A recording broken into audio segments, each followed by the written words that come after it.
Agradezco al biólogo Arthur Pintaya por la invitación que me hace en esta oportunidad para beneficio de los biólogos del Perú. Durante 50 años inicié esta tarea en 1972 en la Universidad Peruana Cayetano Heredia de promover la investigación científica y tratar de demostrar que iniciarse en la investigación es una tarea muy sencilla, a pesar que las instituciones formadoras de investigadores lo hacen complicado. Escribir un artículo científico también es sencillo, como lo vamos a mostrar más adelante, ¿no? Y sobre todo, escribir bajo el lema de lo que se hace o se piensa. Si no se publica ni se difunde, no existe. Solo queda generalmente en el archivo del investigador o del supuesto investigador.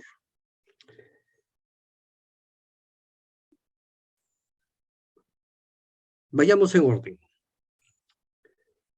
Ante la falta de investigadores en nuestro país, inicio esta presentación con la siguiente pregunta. ¿Por qué de las cosas sencillas hacen acciones complicadas? ¿Por qué la pregunta? Por lo que dije hace un momento, de que en las instituciones formadoras de investigadores se dictan cursos eminentemente teóricos. Investigar es la esencia de todo profesional y en particular del biólogo. Porque la madre de las ciencias es la biología. Pregunta si te escuchan bien. Y en base a esto, ¿no?, los biólogos investigan en el mundo sobre la vida misma. Las potencias mundiales han logrado ser lo que son en la actualidad gracias al aporte de los investigadores. Pregunta si te escuchan bien. ¿Se me escucha bien?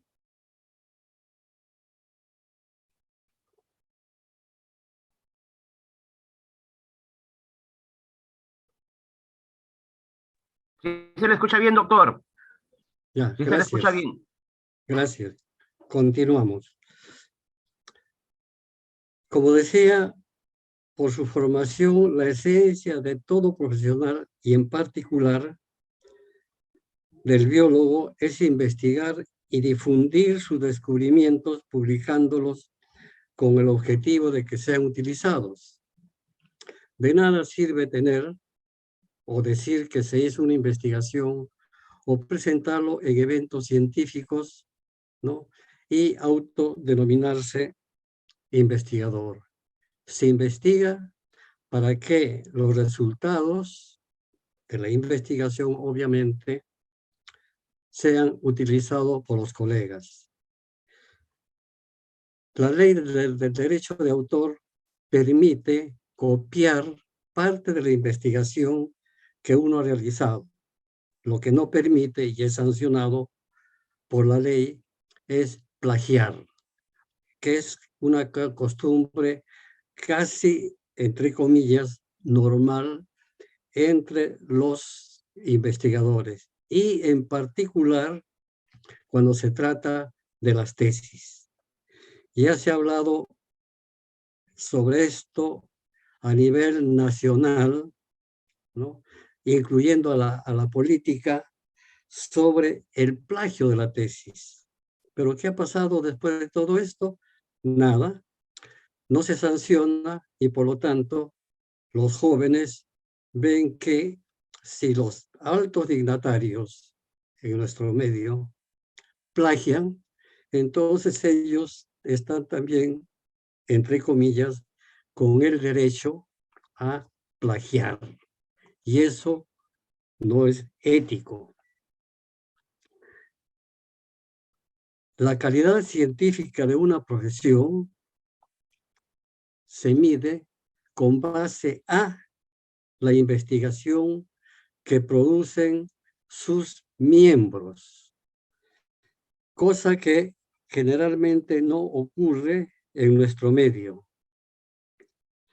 Por ejemplo, si un colegio profesional, sin contar, por supuesto, las universidades y los centros de investigación, si un colegio profesional tiene 20,000 miembros y anualmente solamente el 1%, o sea, 200 investigadores, publicaran sus investigaciones, sería evidente y notorio la contribución a la comunidad, al país y obviamente con la difusión publicada al mundo.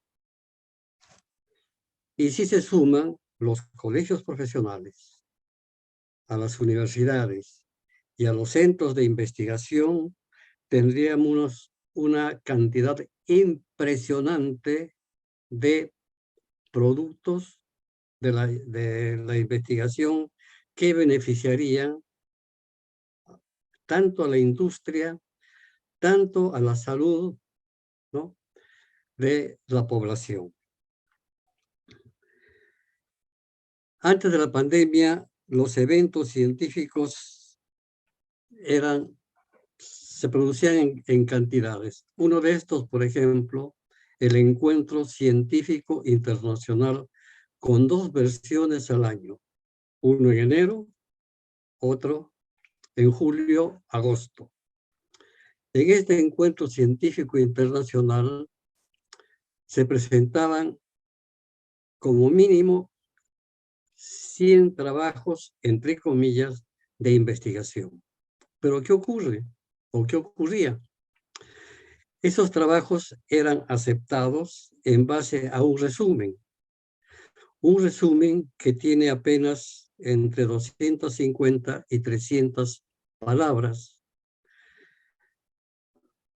Por lo tanto, no había un control que detrás de ese supuesto resumen existiera un trabajo real, o sea, una investigación en extenso. En los resúmenes no están los detalles que necesita el investigador que va a consultar, ¿no?, el artículo, como por ejemplo los antecedentes. ¿Por qué va a consultar los antecedentes publicados en un artículo? Porque el autor de ese trabajo ha consultado otros trabajos para hacer su investigación. Por lo tanto, ¿no?, le está diciendo al lector que va a utilizar ese trabajo de investigación, estos son las referencias bibliográficas en que basé basé el proceso para hacer la investigación. Luego, en la sección material y métodos, explica cómo hizo el trabajo, cómo lo realizó, qué cosas utilizó. Le está dando al lector todos los elementos para que el lector pueda replicar el trabajo, o si es una nueva investigación, utilizar las experiencias del autor que está brindando su trabajo. A continuación vienen los resultados y le dice al lector, estas cosas son las que encontré durante el proceso de la investigación que he realizado.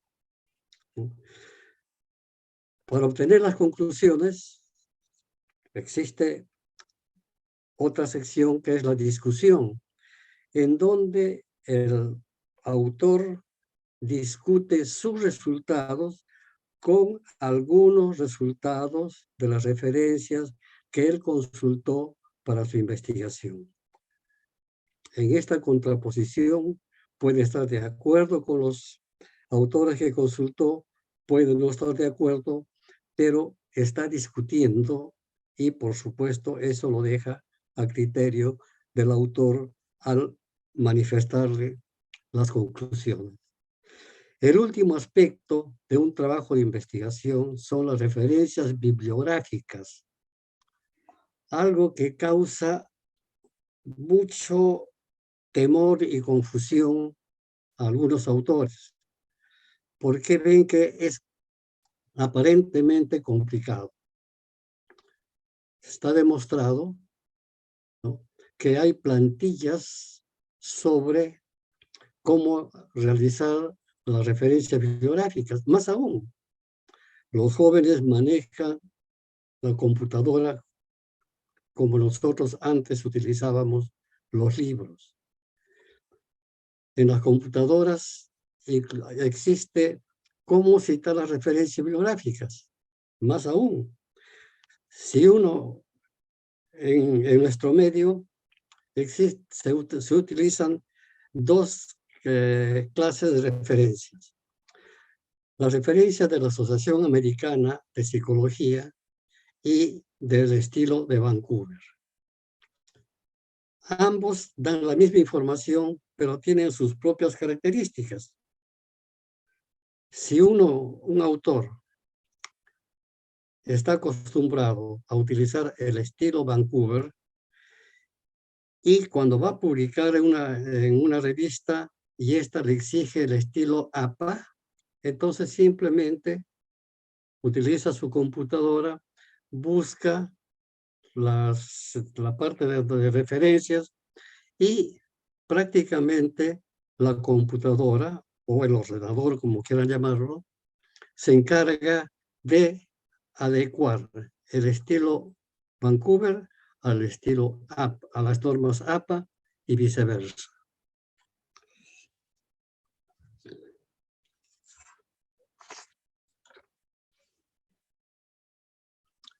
Generalmente en estas exposiciones o eventos científicos que acabo de mencionar, por ejemplo, como un ejemplo, el del Encuentro Científico Internacional, prácticamente lo que se expone, estos cientos de exposiciones, entre comillas, científicas, ¿no?, quedan en las paredes del recinto, porque son muy pocas las presentaciones que se publican. Cuando yo participaba en ese encuentro científico internacional, al inicio, decidí editar la revista del Encuentro Científico Internacional. Saqué 3 volúmenes, luego dejé, porque hay que dar paso a la gente que continuaba el trabajo. Esta revista cumplía, mientras yo la dirigí como editor, todos los estándares internacionales. Después, el nuevo editor publicaba como mejor le parecía. No había una norma, ¿no? Y esto es fácil de comprobar. Entren a Encuentro Científico Internacional Revistas o repositorio de revistas del Encuentro Científico Internacional. Ustedes comparan las publicaciones y van a ver que los 3 primeros volúmenes mantienen uniformidad y los siguientes están escritos al buen entender del editor.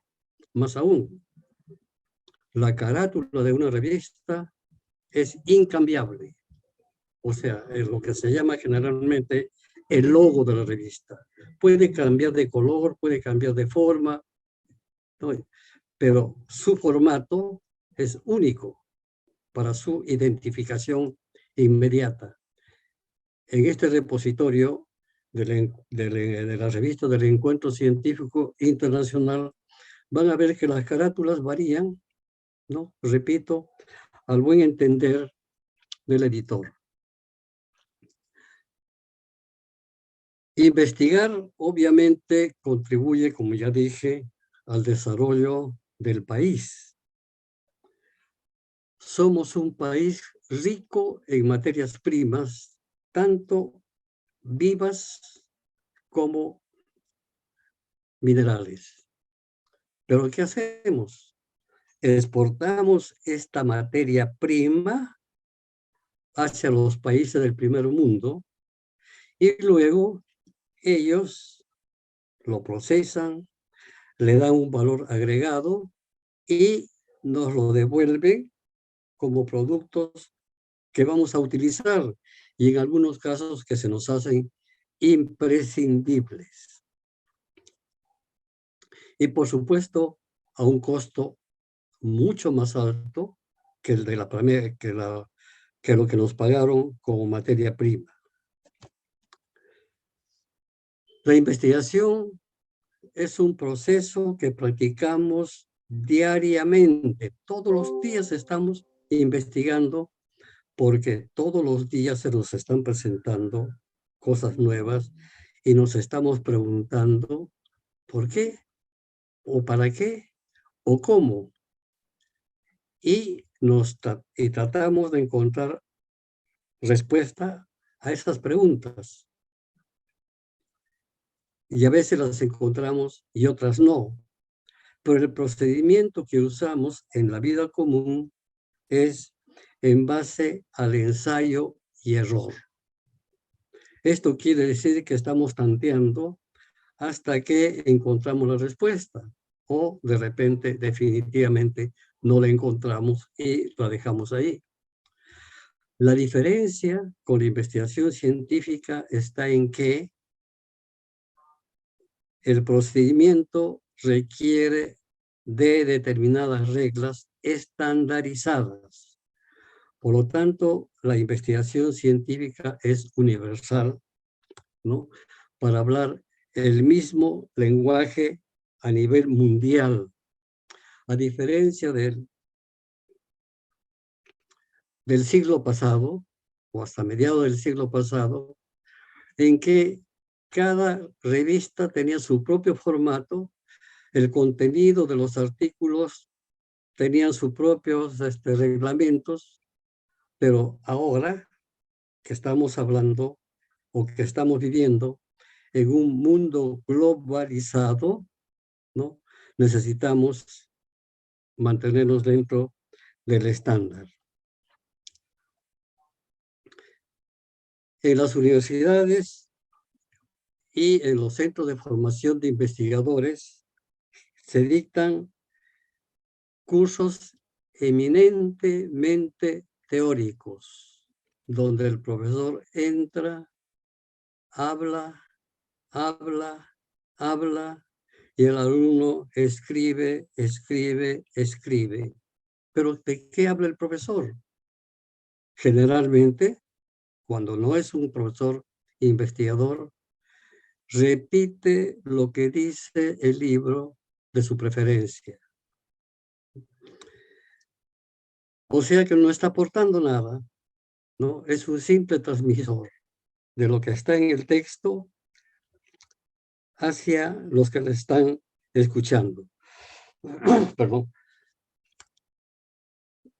No hay dos libros de investigación científica o sobre metodología de la investigación científica que se parezcan entre ellos en un gran porcentaje. ¿Por qué?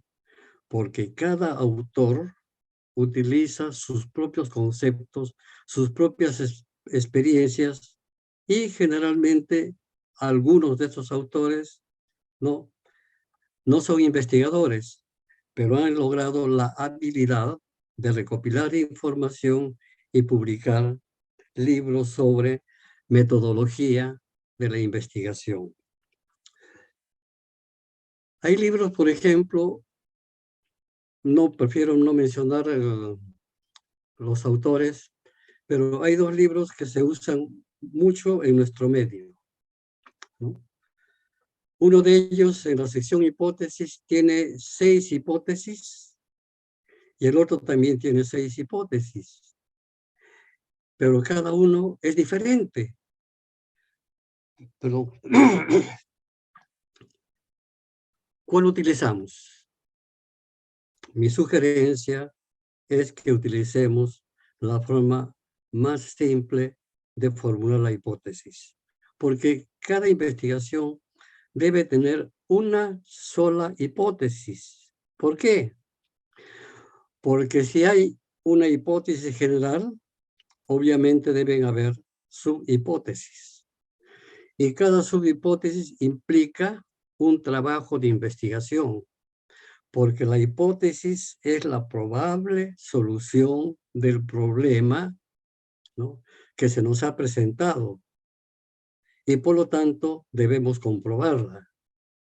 Y si tenemos 3 subhipótesis, entonces, ¿qué es lo que debemos hacer en este caso?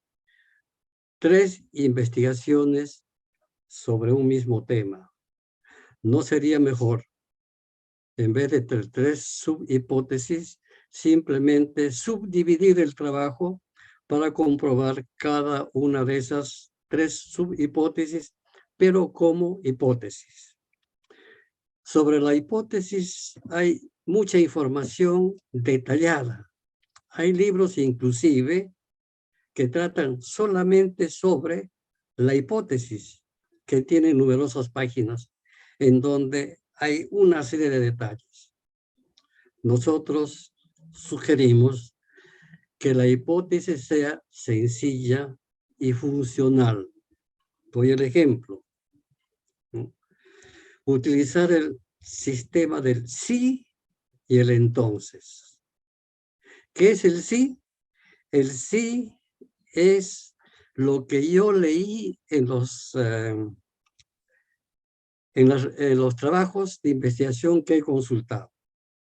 Y el entonces es la consecuencia de esos resultados. Por lo tanto, si fulano, sutano, mengano encontraron tal cosa, entonces yo probablemente, aquí hay que utilizar el razonamiento, que es una cualidad del investigador, ¿no? Utilizando el razonamiento, tendré la conclusión, entonces probablemente, ¿no?, yo voy a encontrar tal resultado. O sea, la hipótesis es la probable solución teórica del problema que se está investigando. En otras palabras, la hipótesis puede ser comprobada exactamente como se ha planteado o simplemente contradecirse con el resultado, contradecirse con la hipótesis. ¿El trabajo no funcionó? No. El trabajo es el producto del proceso. Que el resultado no coincida con la hipótesis que se ha planteado, eso no quiere decir que el trabajo de investigación ha fracasado. Simplemente no se cumplió la hipótesis, ¿no? Sobre esto ocurre que he escuchado en cursos de investigación que si la hipótesis no se comprueba, hay que reformular la hipótesis. ¿Por qué? La hipótesis es un supuesto y mi trabajo ha dado un resultado. Por lo tanto, la hipótesis quedó ahí. Simplemente no funcionó así. A esto le agregan una serie, como dije hace un momento, de planteamientos sobre la hipótesis, y solamente un ejemplo, la hipótesis sub cero o hipótesis nula. Yo todavía no entiendo qué cosa es una hipótesis sub cero o hipótesis nula. Reiterando lo que dije hace un momento, la hipótesis es la probable solución del problema, un supuesto. que puede coincidir o no con el resultado. La investigación es válida.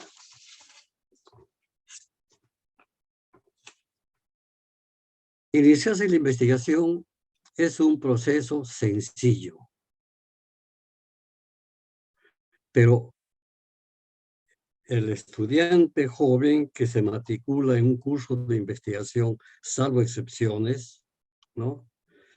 Al llevar el curso, el impacto es negativo, porque como dije hace un momento, el profesor dicta, y el joven se ve obligado a escribir, escribir y escribir. Pero producto del inicio de la gripe. Los cursos de investigación deben ser sencillos y con prácticas. No conozco que en alguna universidad, ¿no?, se esté dictando cursos de investigación con prácticas. ¿Por qué esta exigencia? Porque la investigación es un proceso práctico y por lo tanto se debe aprender practicando.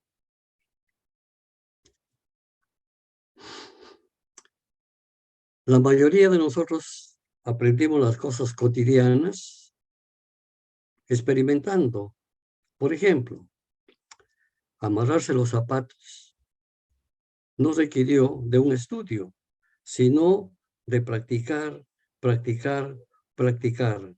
Al comienzo con mucha dificultad y luego casi en forma automática, ¿no?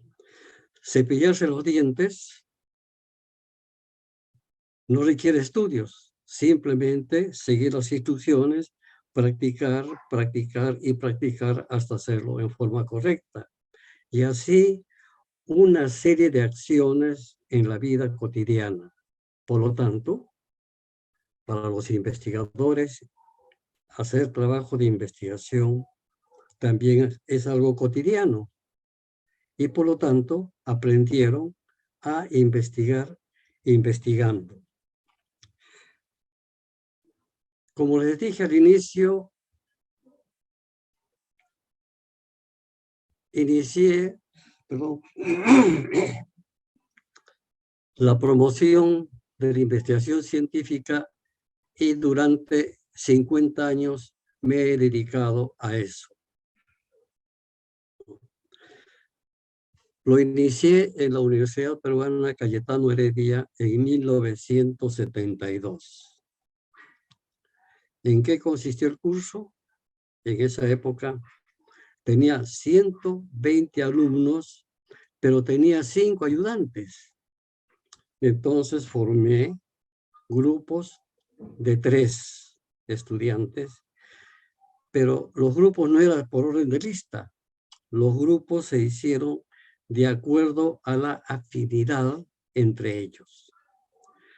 Se les dio las pautas de cómo conseguir trabajo de investigación, luego cómo diseñar el proyecto y durante unas 2 o 3 semanas ellos diseñaban el proyecto y luego entregaban el avance.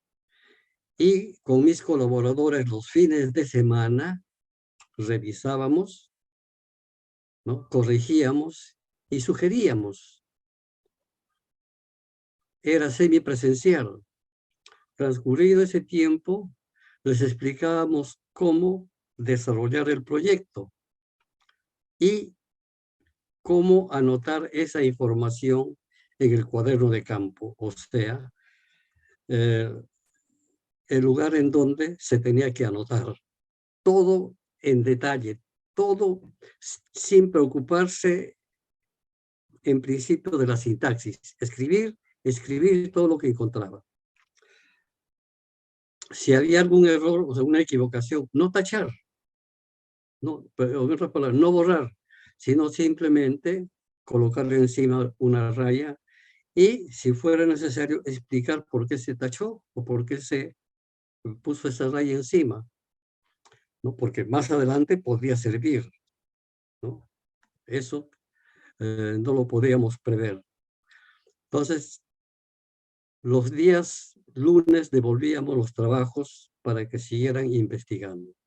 Pasado un tiempo, cuando la mayoría de los estudiantes ya habían terminado su investigación, entonces les explicaba cómo cómo escribir lo que estaba en el cuaderno de campo en forma de artículo científico. Pero eran épocas en que no existía esta maravilla que ahora es casi imprescindible para nosotros, la computadora, en donde la información ya no hay que esperar escribir en esa época con máquina o manuscrito, ahora simplemente la facilidad de enviarlo a través de Internet. Bueno, ese curso después se fue dictando en otras universidades, ¿no? Hasta antes de la pandemia.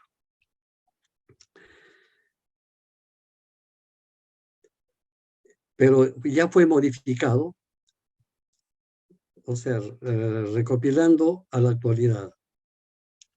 El curso presencial, en principio, antes de la pandemia, tenía 4 sesiones presenciales, perdón. Una en donde se les explicaba la importancia de la investigación, cómo encontrar temas originales, que haya montones, ¿no? Cómo desarrollar el proyecto. Semanas en que no tenía que estar frente a los alumnos, sino la comunicación a través de Internet.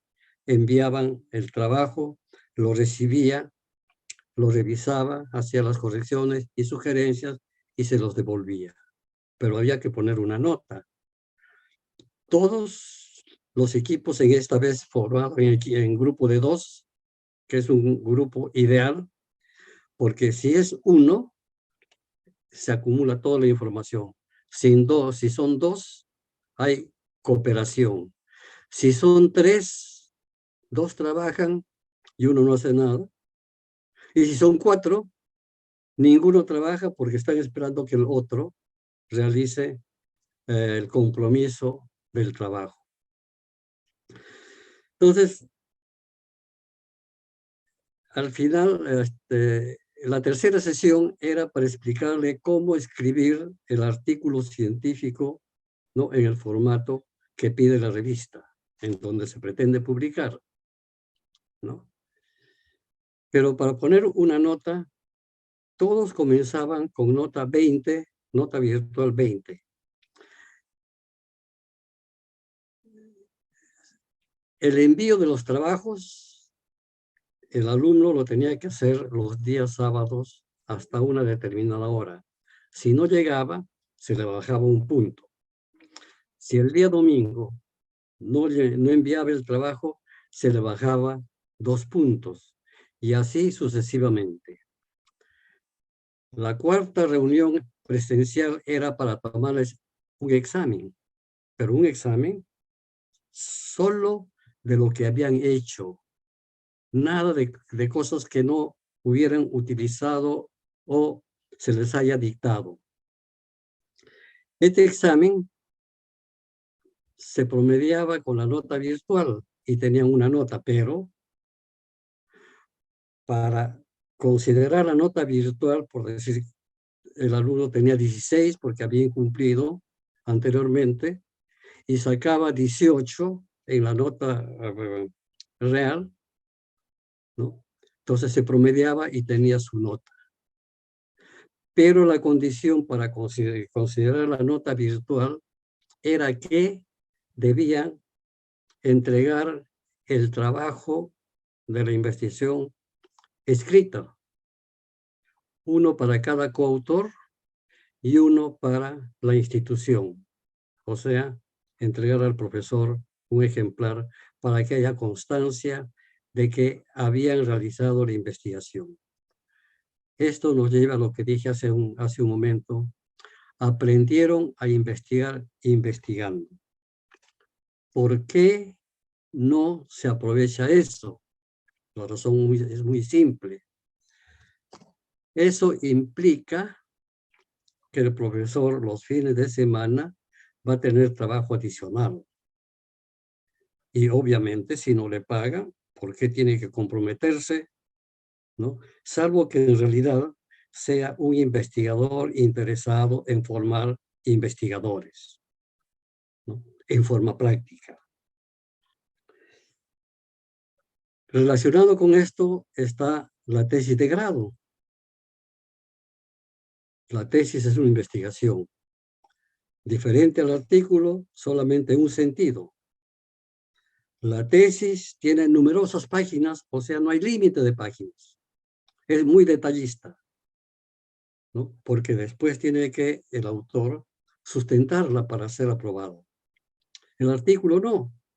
El artículo tiene límite de páginas.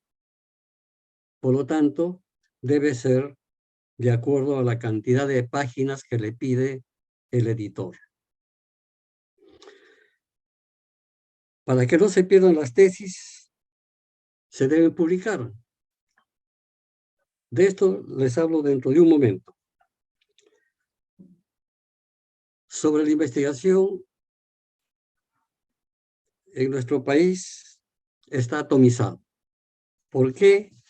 Porque la ley universitaria deja al libre albedrío, ¿no?, los reglamentos de la investigación que se hacen en esa universidad. Entonces, cada universidad tiene su propio reglamento de tesis y, por supuesto, su propio reglamento de investigación. Por ejemplo, tenemos más de 100 universidades, pero redondeemos solamente a 100. Supongamos que en cada universidad hay solamente 5 facultades autónomas y cada uno tiene su propio reglamento de tesis o de investigación. Y en cada una de estas facultades haya solamente 5 asesores con ideas propias, las de él, no del estándar. Entonces, ¿cuántas formas de investigar tenemos en nuestro medio? Como mínimo, 100 por 5 por 5. 2.500 formas diferentes de cómo investigar. Y estamos viviendo en un mundo globalizado.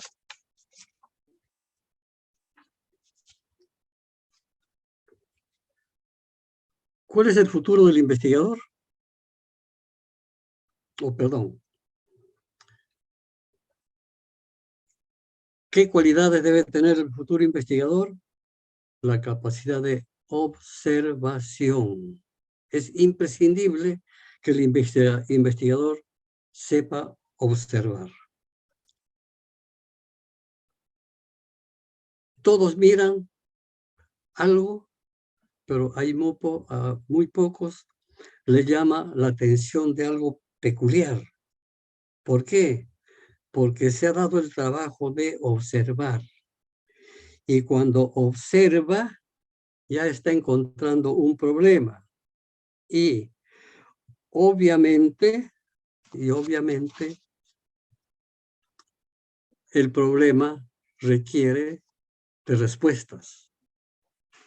Y para encontrar la respuesta, se debe investigar.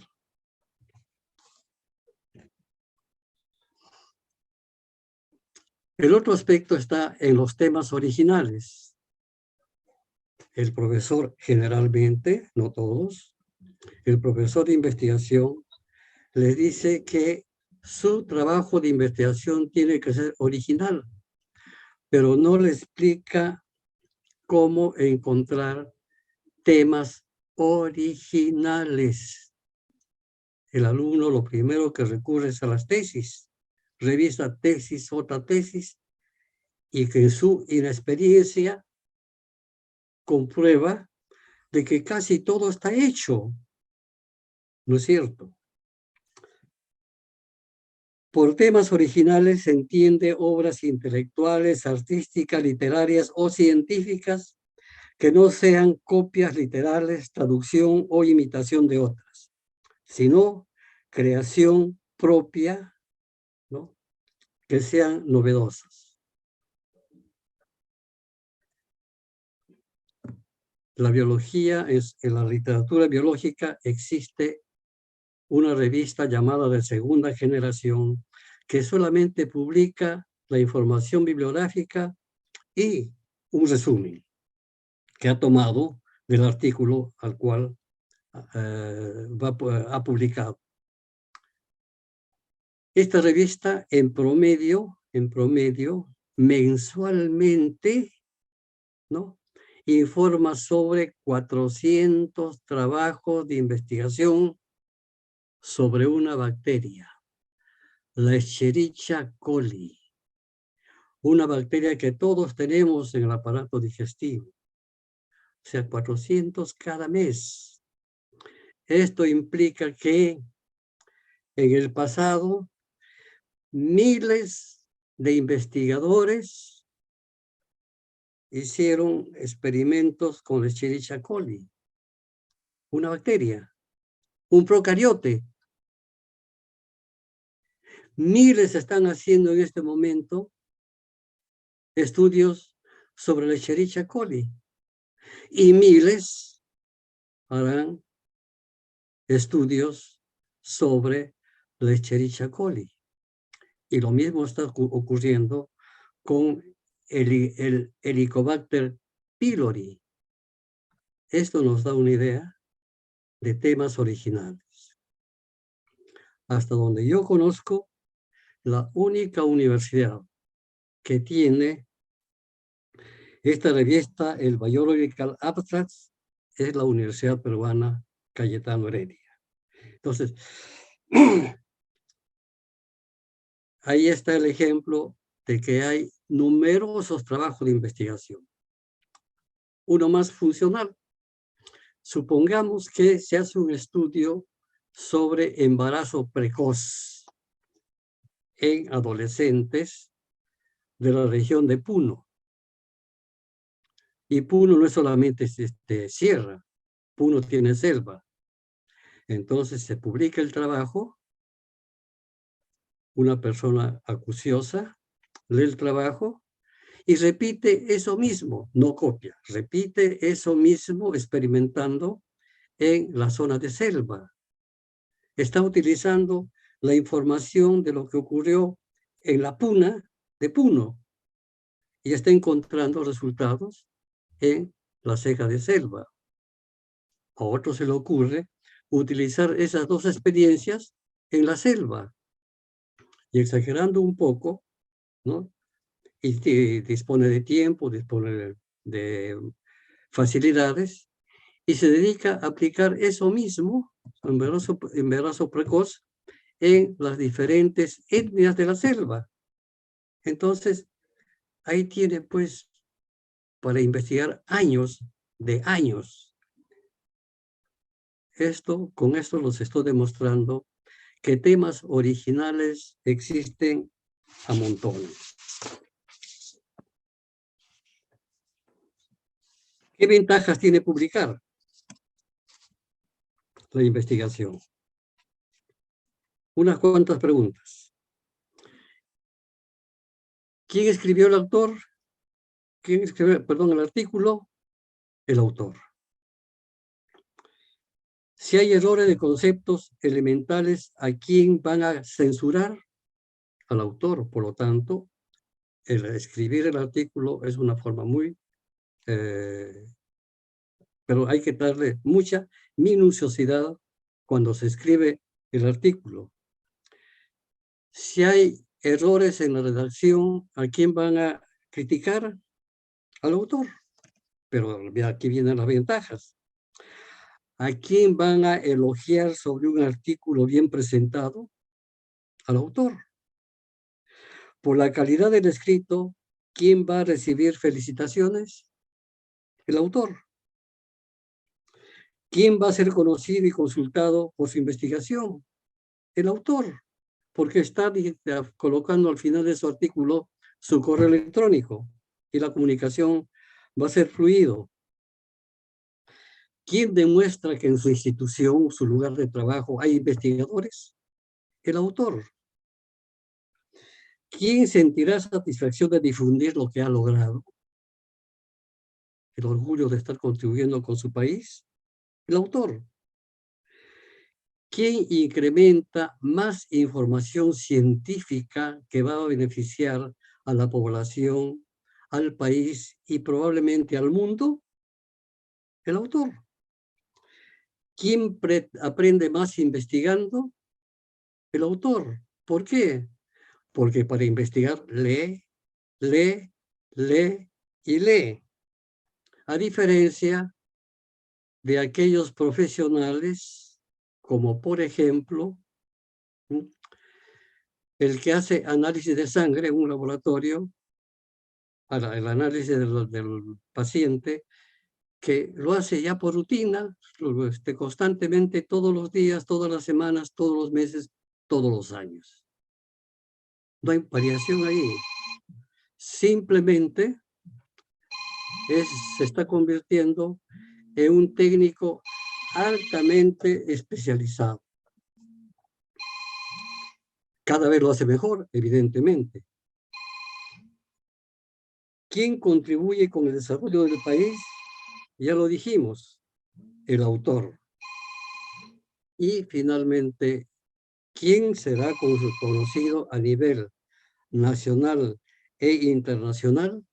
El autor.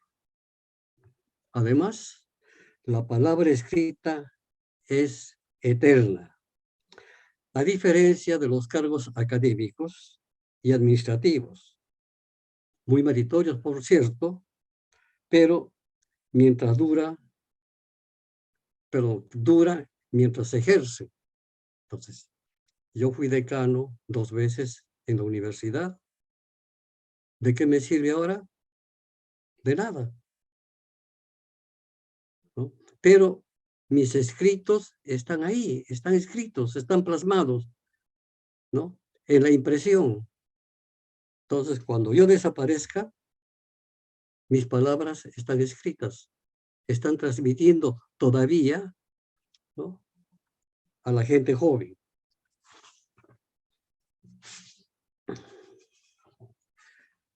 Con relación a los biólogos, reitero que la esencia de nuestra profesión es la investigación científica. Si no se publica, si no se investiga y no se publica, entonces no se cumple lo que se repite constantemente, lo que se hace o se piensa. Si no se publica ni se difunde, no existe. Hay investigadores, felizmente ya muy pocos, ¿no?, que cuando le decía, pero ¿por qué no publicas tu trabajo de investigación? ¿Por qué? Después me copian. ¿Pero para qué investigó? ¿Para guardarlo en el archivo? Absurdo.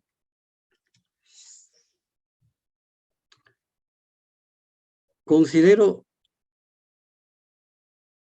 que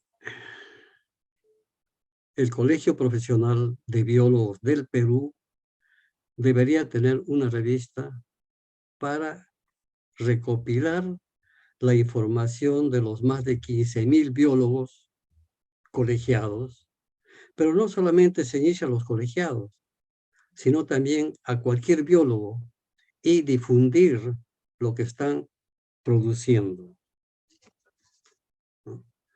El tiempo siempre es enemigo de estas exposiciones. El sector que más investiga y publica a nivel mundial es salud, que implica obviamente médicos, enfermeras, obstetrices, odontólogos. Casi cubre el 25%. Y como es relacionado con seres vivos, nosotros deberíamos estar metidos ahí aportando nuestros resultados. El 75% de publicaciones lo hacen las otras diversas profesiones. Finalmente, un pequeño mensaje. Si por el momento no investigas, ten presente que para que ahora me estés escuchando y viendo por la maravilla de Internet, previamente tuviste que competir con millones, ¿Tú fuiste o todos fuimos, no? El espermatozoide más inteligente, más fuerte, más ágil y más veloz. Por lo tanto, deben poner en actividad la potencialidad de los genes que están portando, investigando y publicando. Damas y caballeros, gracias por la atención. Buenas noches.